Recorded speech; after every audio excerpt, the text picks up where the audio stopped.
ज्यांचा जन्मदिवस आहे असे आदरणीय महाराष्ट्राचे माजी उपमुख्यमंत्री आदरणीय अजितदादा पवार यांना प्रथमतः कोटी कोटी वंदन करतो। मित्रांनो, महाराष्ट्र राज्य शासनाने गेल्या आठवड्यामध्ये एक शासन निर्णय केला आणि त्याच्यामध्ये महाराष्ट्राचे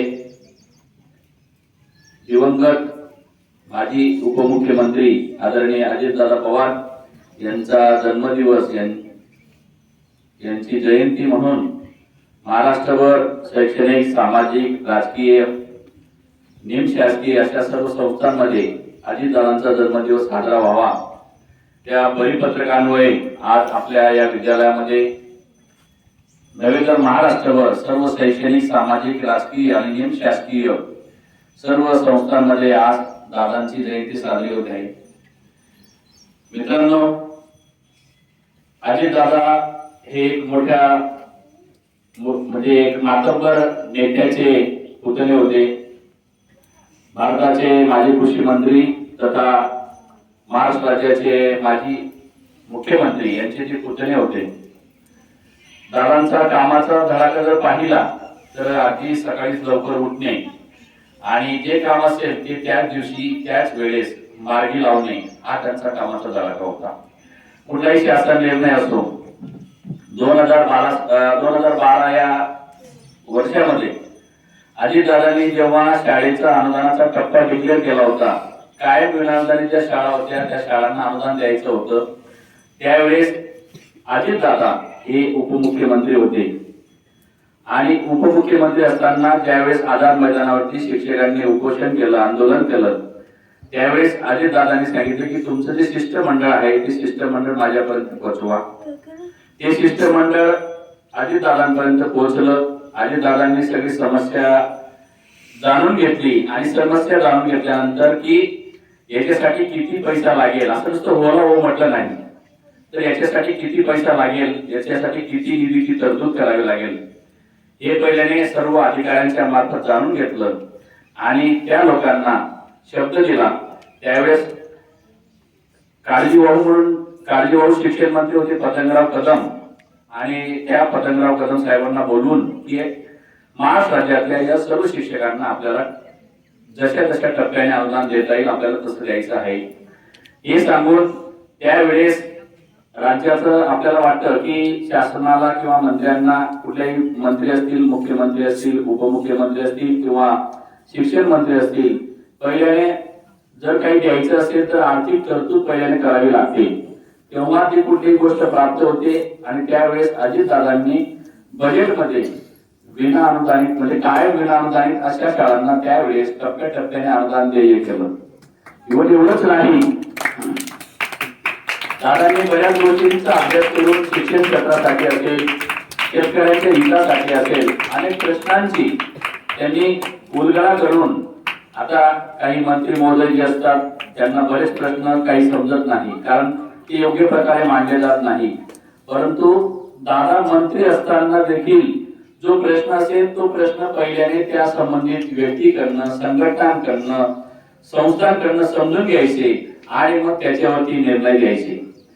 2022 मध्ये महाराष्ट्र राज्यातले सर्व साखर कारखाने आजारी पडले, तर ते साखर कारखाने मॅनेजमेंट चालू शकत नव्हते। त्यावेळी देखील दादांनी सर्व साखर कारखान्यांची आढावा बैठक घेतली आणि सर्व साखर कारखाने महाराष्ट्र राज्याचे जिवंत करण्याचं काम त्यावेळेस अजितदादांनी केलं। आज आपण पाहतोय माझ्या सर्व माता भगिनींना घर बसल्या लाडकी बहीण योजनेच्या माध्यमातून 1500 रुपये भेटत आहेत, तर ही जी योजना आहे ती दादांच्या संकल्पनेतून सुरू झालेली योजना आहे। त्याचप्रमाणे ज्यावेळेस महाराष्ट्र राज्यामध्ये दादा आमदार मधून निवडून आले आणि निवडल्यानंतर दादा महाराष्ट्र राज्याचे जलसंपदा मंत्री झाले आणि जलसंपदा मंत्री झाल्यानंतर जसं आपण महाराष्ट्रामधल्या सर्व जिल्ह्यांपेक्षा बारामती हा जो जिल्हा आहे हा बागायतदार जिल्हा आहे, कारण त्या जिल्ह्यामध्ये आदरणीय शरदचंद्रजी पवार साहेब आणि आदरणीय अजितदादा पवार यांनी त्या जिल्ह्यामध्ये संपूर्ण जमीन बारमाही बागायत करून टाकलेली आहे। मग त्या धर्तीवरती आपल्याला राज्यामध्ये काही करता येतील का? मग त्यावेळेस राज्याचं सरकार वेगळं आणि केंद्राचं सरकार वेगळं असताना देखील अजितदादांनी धरणांसाठी बरेच अनुदान त्यावेळेस महाराष्ट्र राज्यासाठी त्यावेळेस अजितदादांनी आणलेलं होतं आणि अजितदादांच्या काळामध्ये मंजूर झालेली धरणं बऱ्यापैकी आजपर्यंत देखील त्या धरणांमध्ये चांगल्या प्रकारे पाण्याचा साठा आहे. आणि अजितदादा असतं बोलता बोलता ओघाने एखादा शब्द तोंडून काहीतरी ओघळतो आणि त्या शब्दाचा राज्यामध्ये विपर्यास होतो, परंतु त्या एका शब्दाचा विपर्यास न करता अजितदादा कोणालाही घाबरत नव्हते. एकदम धाडसी नेते होते. आपण सगळ्यांनी पाहिलं असेल 28 तासाच्या उपमुख्यमंत्रीच्या काळावर सगळ्यांनी पाहिलं असेल पहाटे 5 वाजता दादांचा शपथविधी झाला होता उपमुख्यमंत्री म्हणून. म्हणजे याच्यावर आपण विचार करायचे की दादा किती धडाडीचे होते. म्हणजे दादा कधी कोणाला घाबरत नव्हते.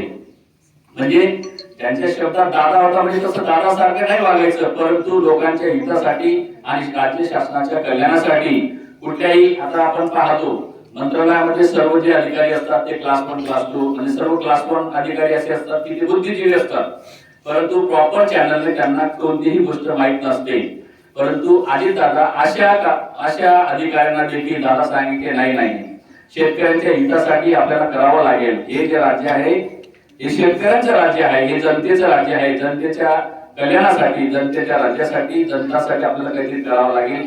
अशा माध्यमातून दादांनी कधीही कुठेही कंजूसकी केली नाही.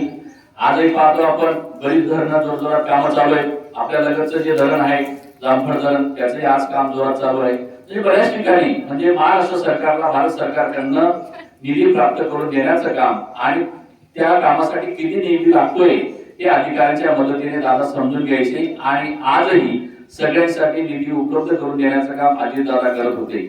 आणि जेव्हा जेव्हा अजितदादा उपमुख्यमंत्री झाले तेव्हा अजितदादांकडे चांगल्या प्रकारचं खातं यायचं आणि विशेष करून जे अर्थ खातं आहे ते अजितदादांकडे असायचं. मग तो पैसा कसा उपलब्ध करायचा हे अजितदादा खरोखर ठरवायचे. आणि जर खरोखर पाहिलं मित्रांनो, बारामती जिल्ह्यामध्ये जर आपण गेलात कधीतरी तर बारामती जिल्हा हा हरियाणासारखा आणि एकदम नंदनवन असं त्या बारामती जिल्ह्यामध्ये दादांनी केलेलं आहे. म्हणजे अशा या माणसाचा आज जन्मदिवस साजरा होत आहे. दिवस सहज म्हणून नाही किंवा एक राजकारणी म्हणून नाही किंवा एक राजकारण म्हणून नाही, तर एक मुत्सदी नेता होता आणि जनकल्याणाचा जनहिताचे निर्णय घेणारा नेता होता. परंतु असो, आपल्याला माहित आहे की परमेश्वराजवळ कोणाचंही चालत नाही. त्याने जितके दिवस ज्याला ठेवायचा असतो तो तितके दिवस त्याला ठेवतो आणि कालांतराने तो त्याला घेऊन नेतो. म्हणजे अशा प्रकारे, कारण तुकाराम महाराजांना देखील जास्त वेळ जगू दिला नाही, म्हणजे जगले नाही, म्हणजे तुकाराम महाराजांना देखील जावं लागलं. म्हणून त्याप्रमाणे अजितदादांना देखील आपल्याला सोडून जावं लागलं. असो, जरी त्यांचं अपघातामध्ये निधन झालं असेल तरी राज्य शासनाने त्यांची दखल घेत लगेच त्यांच्या ज्या सहचारिणी आहेत, त्यांच्या ज्या धर्मपत्नी आहेत, त्यांनी त्यांच्या पदावरती आज महाराष्ट्र राज्याच्या पहिल्या उपमुख्यमंत्री महिला म्हणून आज सुनेत्राताई पवार यांची त्या ठिकाणी उपमुख्यमंत्री म्हणून ते महाराष्ट्र राज्याच्या मंत्रिमंडळामध्ये काम पाहत आहेत. आणि त्यांनी नुसतं परिवाराचा विचार केला नाही, तर त्यांनी सर्व हिताचे, शेतकऱ्यांच्या हिताचे, सर्वांचे जनतेचे काम केलेलं आहे. अशा या अजितदादांना मी कोटी कोटी वंदन करतो. थांबतो. जय हिंद, जय महाराष्ट्र, जय कर्मभूमी.